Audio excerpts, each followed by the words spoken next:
Hey, hey, hey, we're back, we're black, we're brown. Ambition, ambition, ambition, Ambition, ambition, ambition, ambition. ambition. Hey, Mantra, how you doing, girl? Ambition and denim today. Right? Why are we dead him down? Like, Probably are because you like picking? Beyonce posted a cryptic social media post about Levi's jeans. And I think like No. you didn't Okay. see, you're not on No, I did TikTok. not, girl. Well, me But and your friend Cabral did because I was in her comments. Was he in the comments acting the best? No, I was, and he responded. I was like, "Hey, girl."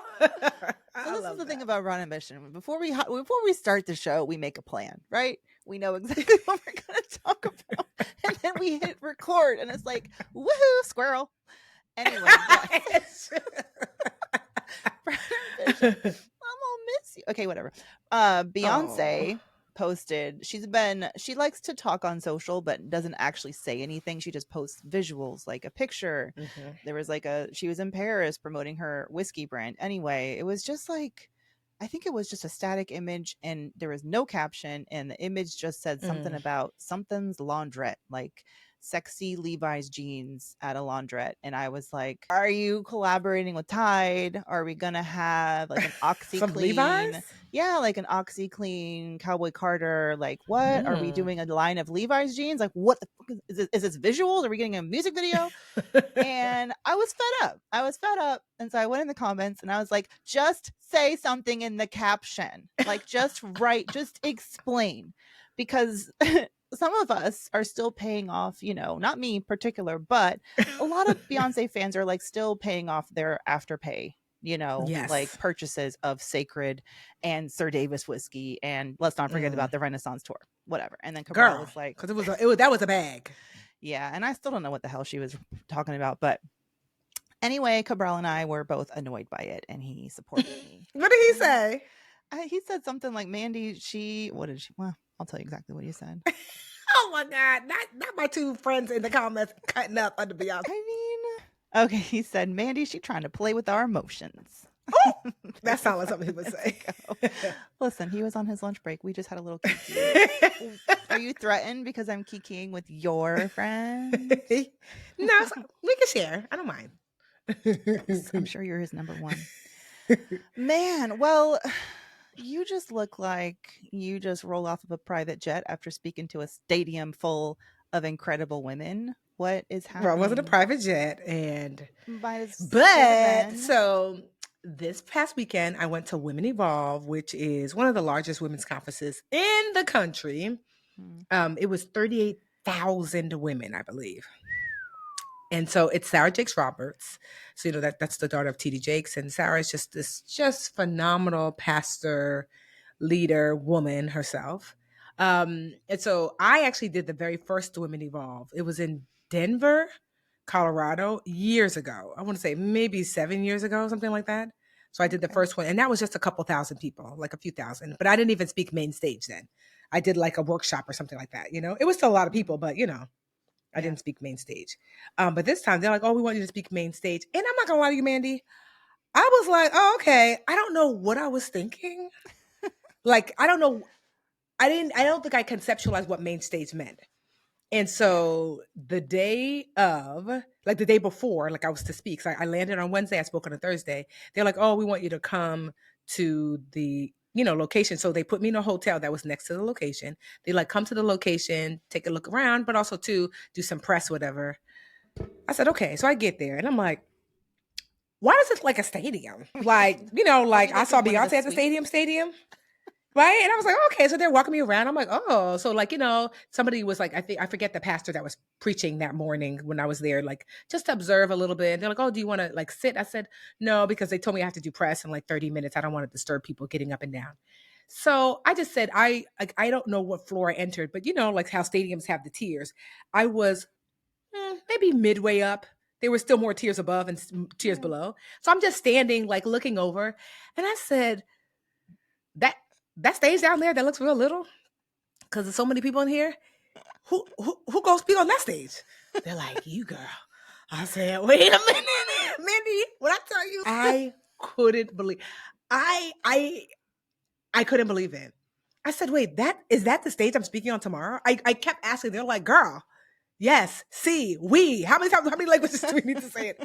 I'm like, yeah, but that's like the stadium stage. That's like the Beyonce, like Giselle Carter Knowles stage, like pop your hip. You look like an ant because I'm not even at the top part, like stage. And they're Yeah. like, yes, that's gonna be you. I said, with other people, they're like, no, just you. I'm like, the announcer, they're like, no, just you. I was like, This is why people have backup dancers. girl, I couldn't believe it. And they were like, oh, by the way, because at first I thought I was doing a panel. That's what it said in all the communications. But apparently I was doing a 20-minute keynote. I Okay, so on said, one level, I'm excited. On the other level, I'm like, did y'all not communicate? girl, we did. I looked at all the communications and I said, it's a panel. They're like, yeah, we thought about that. But then, no, we want you to do basically a 20-minute like financial TEDx talk. I was like, And when did you get this information? the day before. Is that before or after we chatted? Um, When you were I don't getting your remember because I makeup felt like I done? blacked out. You were getting your makeup done and you sounded weird. I was like, she sounds like I thought it was because the makeup artist was there. She could hear me. I'm like, oh, it sounds like Yeah, no, you're I probably was freaked because I'm not gonna lie. I woke up that morning poor thing. Oh like freaked no. out. Yes, because Yeah. I was just like, because one, they told me the day before, like, oh no, it's a TEDx keynote, and I was like, I'm not gonna stress about it today. I'm gonna try to woosah. I'm gonna wake up early to prep for my TEDx talk because they wanted me to talk about like budgeting. I'm like, girl, this is not new. You've talked about this so many times, so many ways. Just wake up in the Mhm. morning, take one of your old presentations and practice it, whatever. I woke up and I was stressed. I didn't do anything. So I think I Mm. had woken up 2 hours before the makeup artist came, but by then I had not done anything. I wasn't scheduled to speak till 5, but I said, Tiffany. So I think when you called, I was like, really like, wow. Mhm. So you speak in a few hours and you are not prepared to speak in front of Oh damn. 38,000 women. And so I think I was kind of in my head like a lot. And Yeah. so, I had to go, I forget, they wanted me to do some other sort of press or something. And thankfully I had like a good 2 or 3 hour block before. And so I came back to the room and I was just like, okay, Tiffany, block everyone else out. And I prepared because there's a difference. There's one thing speaking in front of 1,000 people. Like I just did 1,400 people for the National Association of Black Realtors. But in that room, you see faces, you see nodding, you see, yeah, you hear the voice. Mhm. But what I realized, and I'm glad I got to go the day before, even though it freaked me out because you can't actually hear anyone. It's a Mm. weird phenomenon that you can hear the general murmuring of a crowd, but you can't hear the individual, like, yes, Tiffany. It just sounds like, like, so I realized that like it's going to be hard for me to get a gauge of whether people are understanding and getting it. Mhm. And so I was like, I realized that like with a crowd like this, that murmuring is the only feedback I'm going to get. So I'm going to need to infuse kind of some like call and response into my Mm. presentation. Like I talked, the name of my talk was Make Your Budget Say Yes. And so Oh. throughout, yes, right? So I was like, so throughout, I'd be like, wait, what did the budget say? Was it no? They're like, no, yes. So that was like, because I could get that feedback. And yes, kind of sounds like something when you're up there. Yeah. But When even I like there's say a, noodle, you say yeah, budget. basically, that kind of thing. It was like, but it's also, there's an echo that's delayed. So you're hearing yourself, you're kind of hearing the crowd. It was not easy, like, That because sounds normally like I might say something like cute or funny and then I hear a laugh, but I'm like, I didn't hear a laugh. I'm like, yeah, because they haven't heard you yet, girl. It's got to reverberate up. yeah. And so timing, I mean, all in all, I wasn't sure how I did. When I was, I actually, once I got out there and I looked around, I realized I wasn't as nervous because I can't see anybody. It's just dots. So I wasn't as Really? nervous Okay. actually as a smaller crowd because smaller crowd, I see your face, I see you like what? So I was nervous, Yeah. but not the level of nervous you would think with that many people because at that point it's not people. They're just Yeah. literally just dots. And so I was able to just be like, basically, there was like, some people like in the front. That was like, well, it's me and you, Tasha, in the front, girl. Like you are my yeah. visual best buddy. Yeah. Um, and so I actually was way more comfortable. because there was just too many people to even conceptualize. I thought I did okay because I couldn't, like I said, get a gauge because the sound just sounds like so I don't know. Yes, no, maybe. It sounds It so wasn't until I'm so grateful for the people. disorienting. How do you say What'd you say? it? Yes, a Disorienting. little. Yeah. It was a little, and because I was nervous, I didn't time myself like as I was nervous that I was going to take too long, and so I had like kind of like three parts. The first part I went through it too quickly, and so I actually ended. I kind of was like wrapping up, and I still had 3 more minutes, which is like an eternity. So What a nightmare. girl. So at the end, I literally said, "Well, I'm done." And then I was like, that ended quick. And then like I laughed and they laughed. And then I was like, well, actually, let me just leave you with one last encouraging word. And then I did that. So, because I was like, I don't got nothing Like else that. to say. Like that Hillary Duff meme. Like, well, thanks for calling. I hope you had So a I great was time like, because I had a great time too. right. Bye. So I just kind of like was walking off the stage and I was like, oh, I'll give myself a B minus C plus, Yeah. But I will say that what I really liked was so many people recorded and posted on IG. And I got to see myself and I said, wow, it was more, I guess, epic than I could physically see. Because How to could you see, grade yourself? Like you weren't yes, even you presence, girl, I experiencing was it floating as somewhere. a attendee, which must be totally different. The girl, I mean, I can hear I was like, okay. And I didn't look nervous. Although I felt it, but looking at the videos and I was like, oh, wow, Tiffany, you seem, because I was like walking across the stage, looking people in the eye. I said, not you being out of body and somehow like, so it went like so much better than I thought. Like re-looking at all the videos and everything else, like it went so much better than I thought. So then I gave myself a nice B plus, A minus. And I didn't look nervous at all. And I wore like I'm so glad. Like I went to this African street festival thing in Newark, and I bought this like dress by this African vendor that was like African print. It had like these really like swirly sleeves, and I was like, I think I'm gonna wear this.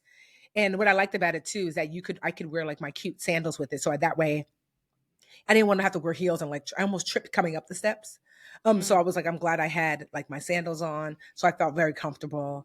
And yeah, it looked amazing. The makeup artist did her thing. I told her this 8:30 a.m. makeup actually has to last me till tonight. And so it did.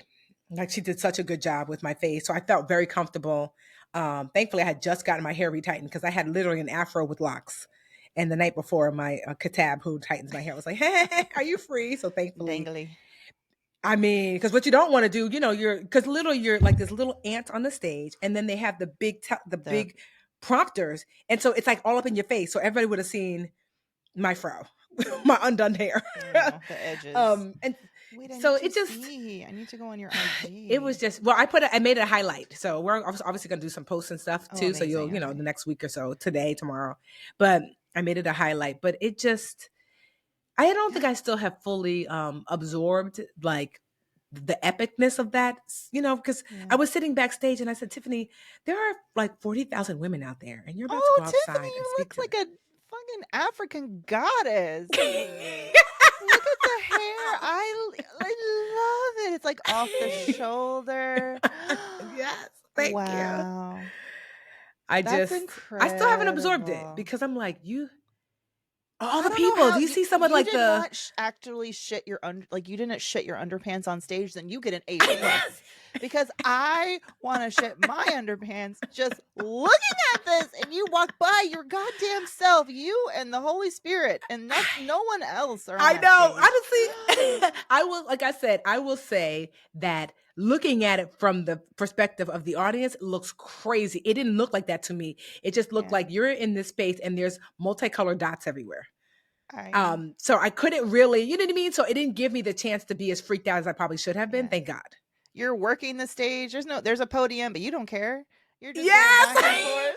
I know. I couldn't believe it. Girl, I was sashaying. I walked up. I said, not me being Beyonce. That's what I said when I got the mic and I walked up. I was just like, hey, y'all. Wow, this is amazing. And so Yeah. That's how I know you must have not known in advance, because you didn't give me any advance warning to know that this shit was happening. I was Girl, like, I had what? no idea. They're like, okay, bye.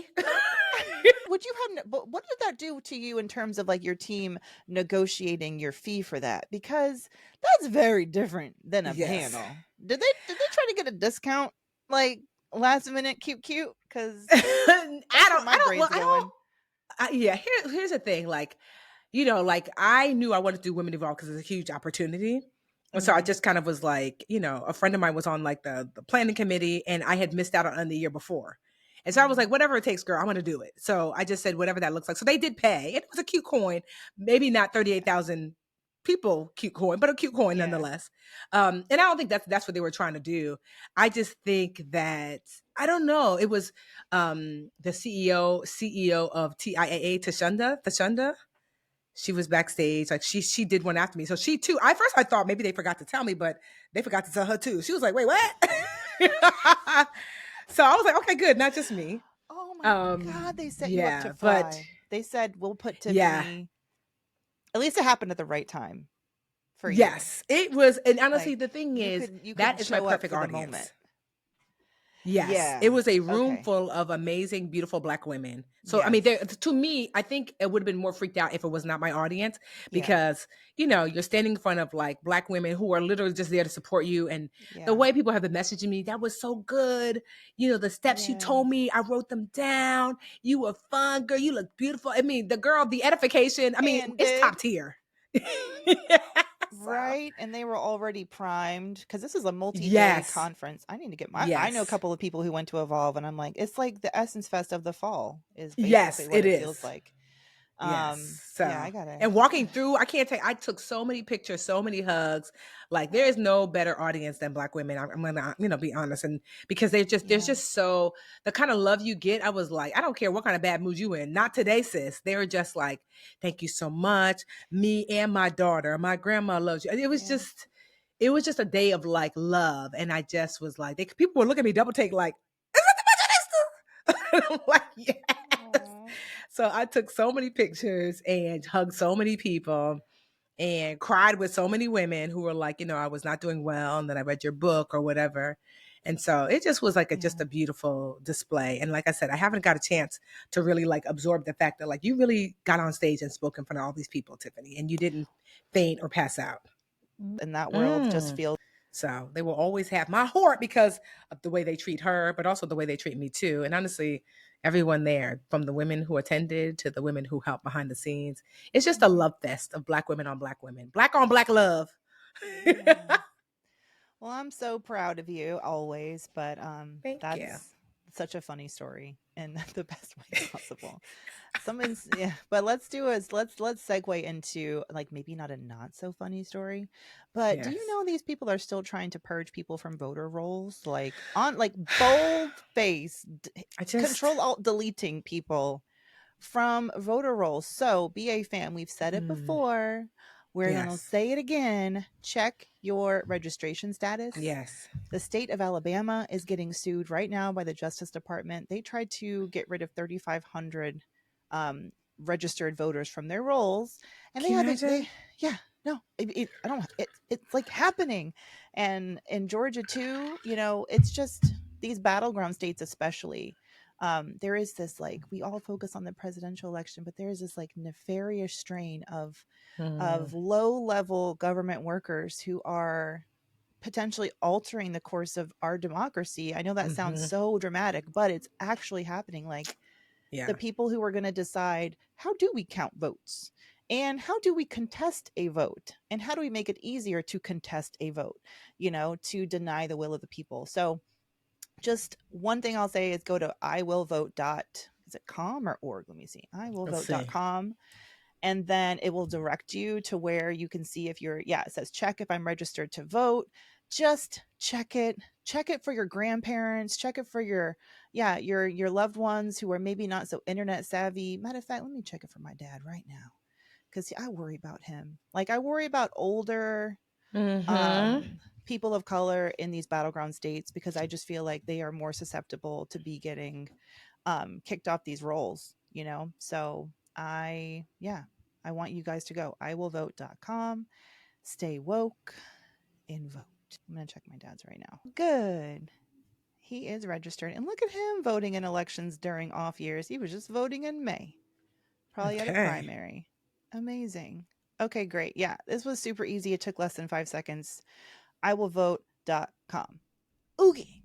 Now, Tiff, there was something that Yes. you wanted to talk about because somebody has sent you something. Yeah. So someone sent me this article that I was like, so a friend of mine, Kalila, she's also like one of my mentees. She has this company called Mess in a Bottle, and she makes these amazing, mostly like apparel, but other things, but where that have like really amazing messages on them. And so she's been in Target. I mean, she's had partnerships with all these amazing companies, but Kalila had a really hard year in 2023, and 2024 has been a little hard too. So she posted a story about it, and in her reel, she shared how she said, I am struggling in business, and I decided to do a little digging to see like what's really happening, because let the people say, like, let the government say the economy is strong, but how come if the economy is so strong, why am I struggling? And she was just like, Mm, she came across this article that said there is an uptick of people using credit cards for groceries. mm-hmm. And whenever people use credit for necessities, that is something called a canary in a coal mine, meaning like, Molly, you in danger, girl. Mm, And so, even though the stock market might be up, it is not translating to the everyday person's reality of being able to pay bills. Because I'm mm, seeing it over and over. Remember, I think I talked about in our one of our episodes how a friend of mine who I've known since sixth grade, who's never asked to borrow $2 in sixth grade, let alone money, is a teacher, fully employed, did mm, not get her summer hours like she normally does, and asked to borrow money to pay rent. And I lent it to her. mm, And I was thinking, like, wait, what's happening? So when Kalila sent me that article, I was just like, yes, I'm wondering how BA fam feels, because I, if I'm being candid, because of the business that I'm in and the work that I do, certainly 2023 was a hard business year. But for me as Tiffany, I have, you know, I am past the ups and downs of the daily grind. Like, I've been able to, the life that I live is significantly less than what I make regardless. So I don't necessarily yeah. feel the pinch as much, because I'm like, well, I was already living at 20% of what I take home. So it would take a lot for me to be like, hold up, how much is that? Yeah. But it doesn't mean I don't hear all my family and friends being like, girl, like Carol, my sister, telling me like, groceries are crazy. My other friend who's been having a hardest time finding a job, and he's got his master's and is well qualified. Um, so like, Mm-hmm. what are you seeing out there? Because the fact that people are using credit cards more for necessities lets you know that they're in a bad place. I'm in a bad place. Like, I'm Okay. in a bad place. My issue is like, I'm in a bad place personally, not and I think tons. I mean, I can just share some data on this too. But the average American consumer, the credit card debt is going up.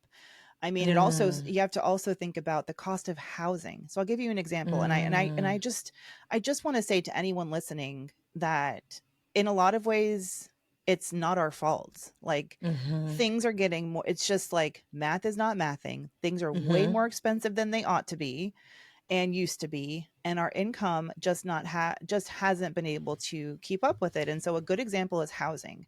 I'm a homeowner, and I think on its own my monthly mortgage payment would be maybe 16 or $1,800, but okay, my home value has, according to my town, gone up astronomically since we purchased okay, it, like almost okay. 50%, 50-60%. Wow. So my property taxes have gone up. And I was one of the smart ones who refinanced during the pandemic when rates were super low. So my interest rate on Mm-hmm. my mortgage is like 2 point whatever percent, less than 3%, which is extraordinary, right? Yes. However, I keep looking at our mortgage bill and I'm like, this motherfucking bill keeps going up. It's almost $4,000 a month now. $4,000 a month. And that is after and I think when we moved into our house, it was 2,500, twenty What? seven hundred. That is the cost of property taxes. That is the cost of home price inflation. It Oh my is God. gentrification. It is the housing shortage. It is the fact that I live, like, if you go on Zillow for my zip code, you'll find like 3 houses for sale. And a lot of that has to, and the ones that are for sale are extremely expensive, even though they're very Mm. modest, like my home. And my neighbor built a brand new house literally right next to us. It was an empty lot. He bought it and built this $800,000 brand new home. And I'm over here like, and our, and I think I mentioned to BA fam that we tried to appeal our property Yeah, I taxes was this gonna ask summer. that. How did that go? Denied. Ah, Denied.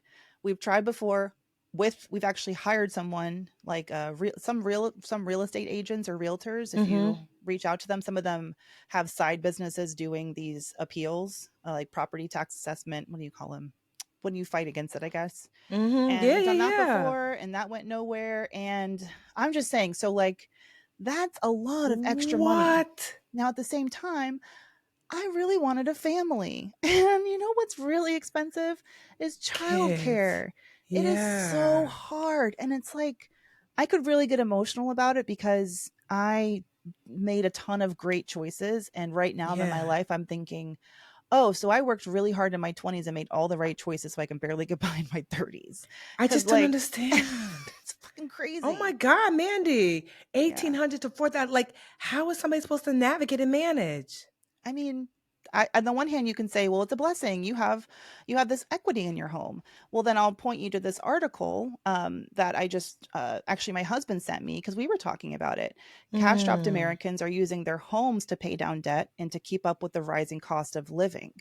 So we're tapping into this equity that we've accrued, but we're too broke or we're too trapped by our low interest rate mortgage to leave our Mm. homes. So yeah, we're house rich, I guess, but how do Mm. you actually turn your equity into a piggy Yeah. bank? Well, you can do a home equity loan or a home equity line of credit, which is when the bank basically says, oh, you have $100,000 worth of equity. So we'll give you a line of credit for $30,000. And then Mm. you can draw on this line for the next like 5 years, 5, 10 years.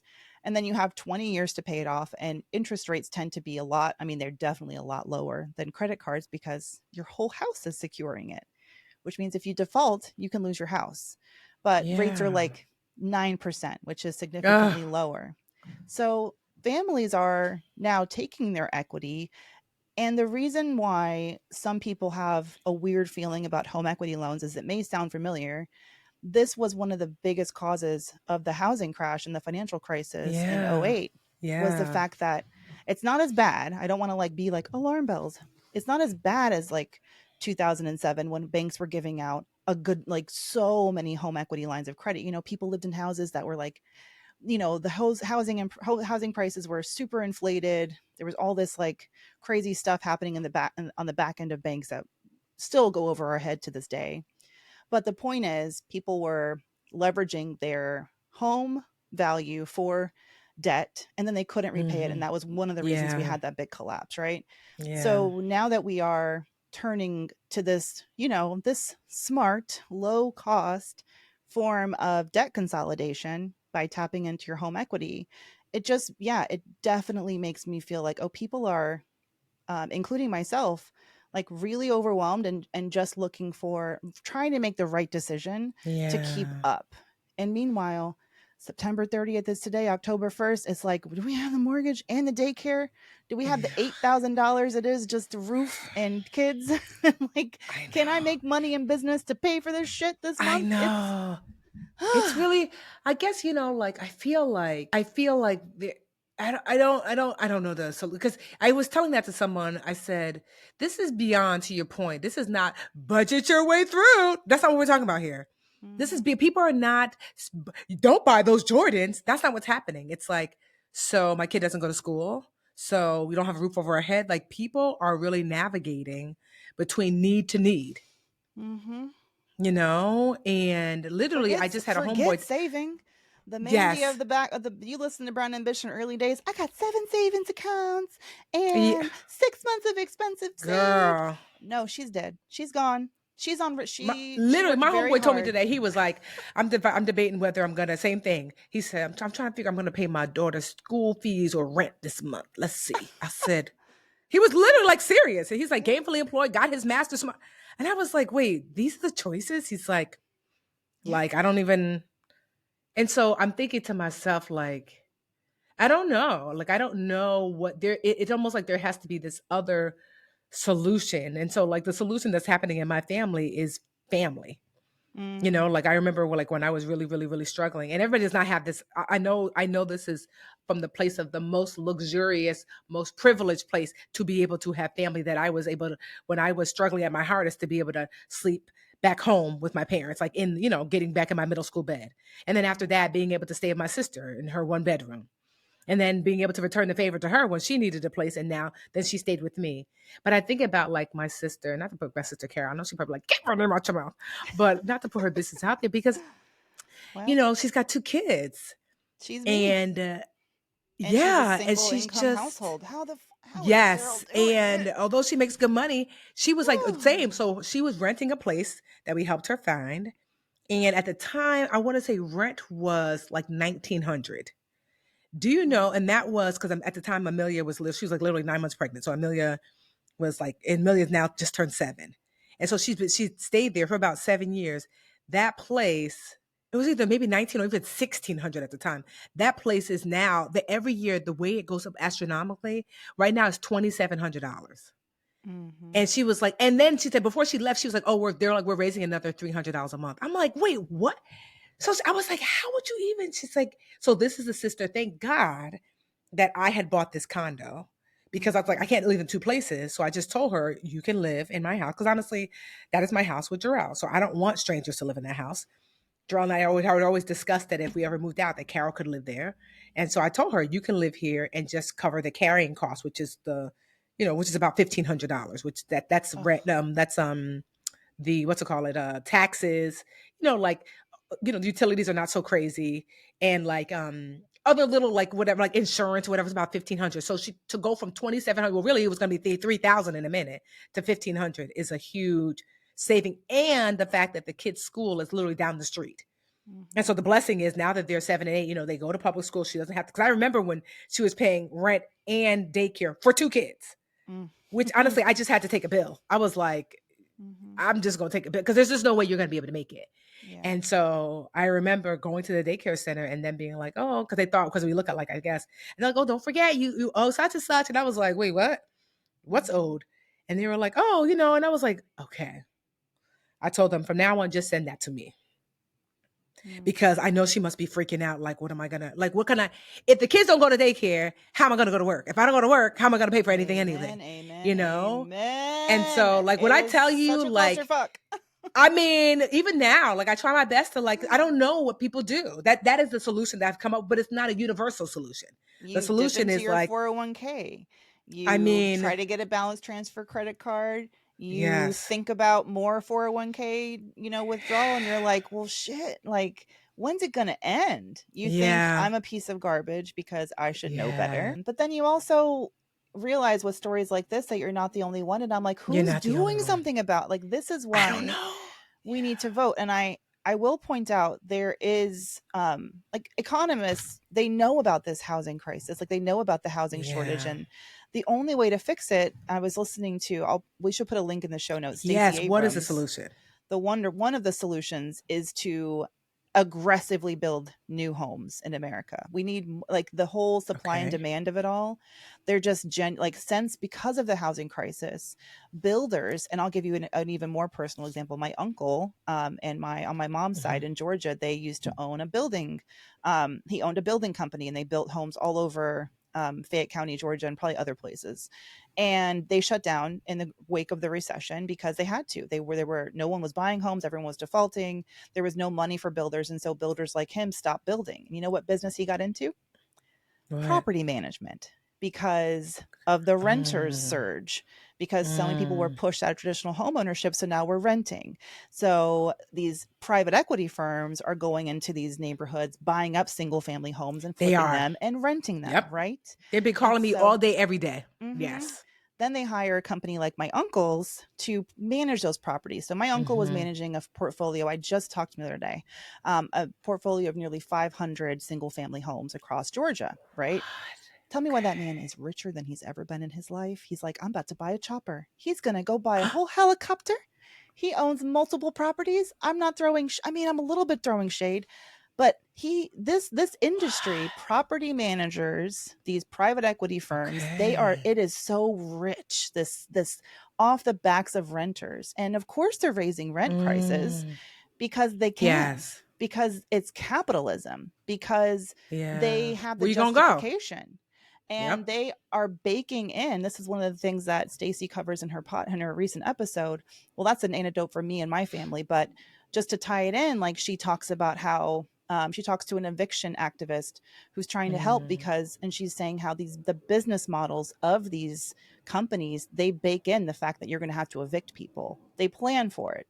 They don't try to prevent Mm. it. It's like, yeah, you'll have the churn, and it's like, put an eviction Mm. notice up. We're going to tell them that their rent is going up. They're probably going to have to leave, and we'll just, flip it to the next person. And it's very Mm. nefarious. But one of the biggest things is we need a big intervention, local government, federal government, probably both, like to Yes. actually build housing, or subsidize housing for people. I know that's one of Kamala's platform pieces, Mm-hmm. for her campaign, is to have more down payment assistance. But I'm also like, bring back the fucking SALT deduction.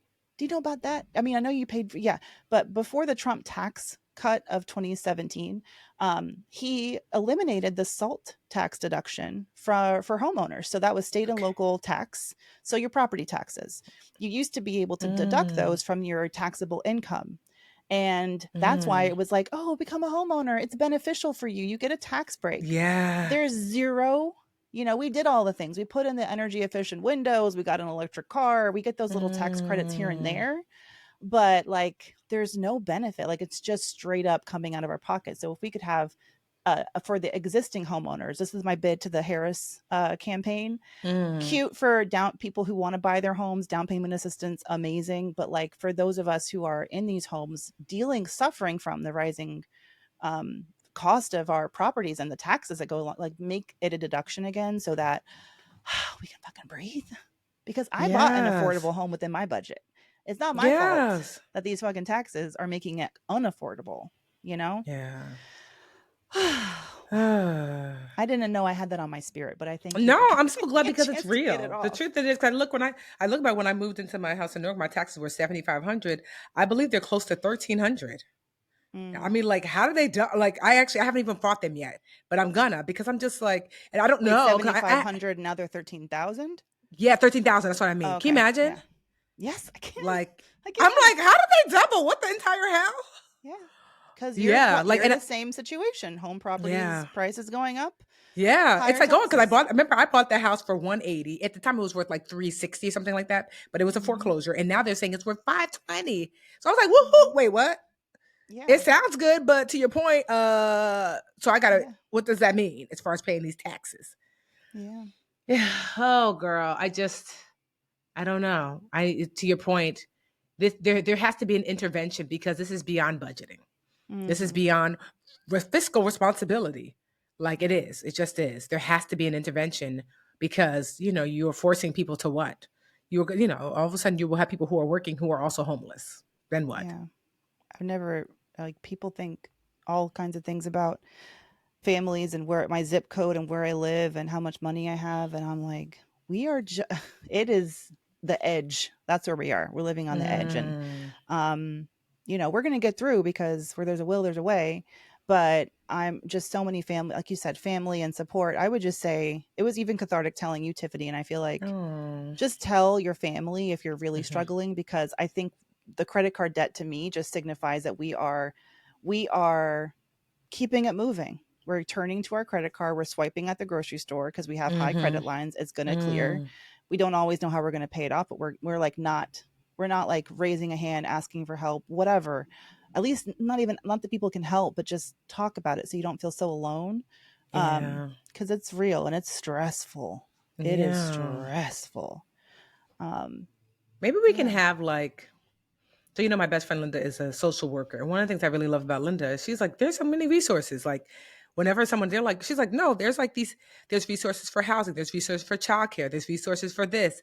I don't know. Maybe we can have someone come on and talk about how do you find resources in your, locale. Like, cause she's Yeah. really good at like, like Jersey is her like specialty because that's where she lives and she's from.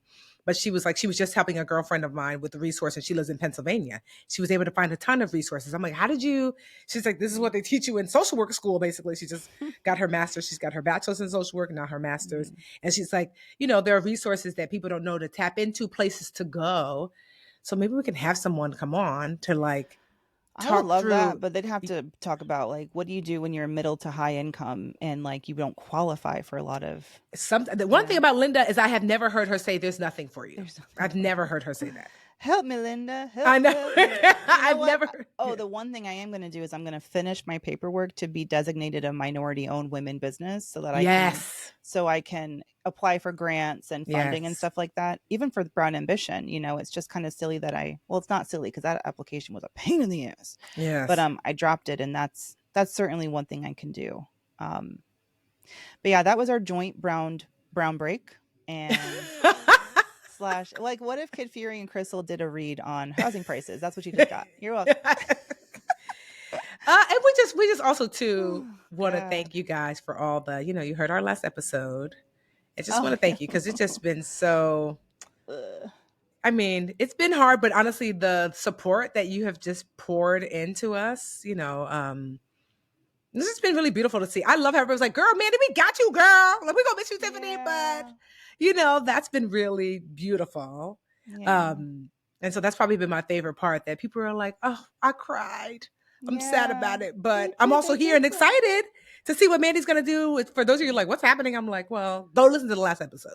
Yeah. Because there's too much to say in one. But I just love this equal parts of, although I'm sad about it, I'm also excited and I can't look forward to like continuing to like support Mandy and continuing to like lean in. So there is equal measure of like sadness, but excitement. Yeah. And so, we're like grateful for that. You're the Hoda copy of Brown Ambition. I know. And I mean Hoda! Wow. I loved it though, because it is, I don't know. I just really loved watching her send off happen the day after our episode aired. And I was just like, this is how it feels. I wish I had a whole couch full of other anchors to just gush about how much we love you. But I think the audience can feel that. And I think it's like, you're very special, but also there's this level of excitement and pride in the person for being brave enough to say, that's it. And it just clicked for me. I'm like, this is what you coach women had to do all the time is know when to walk away. So yeah, I'm super proud. And thank you to BA fam for sure. For just the support. Can keep it up. Don't forget about us. She's still here through the end of the year. Yes, I am. And we have our show. Hello. You better come.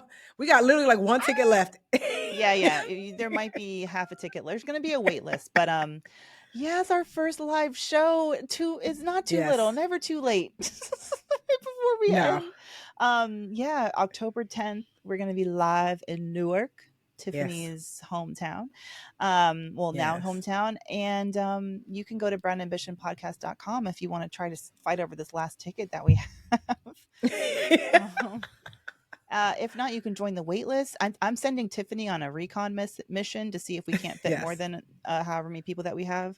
Yeah, I'm gonna try to go there today, like after the podcast, to like just go in, maybe get some video. To your point, are you free the rest? Because I will video chat you if I get there in time. Yeah, I'm free. Okay, thank you.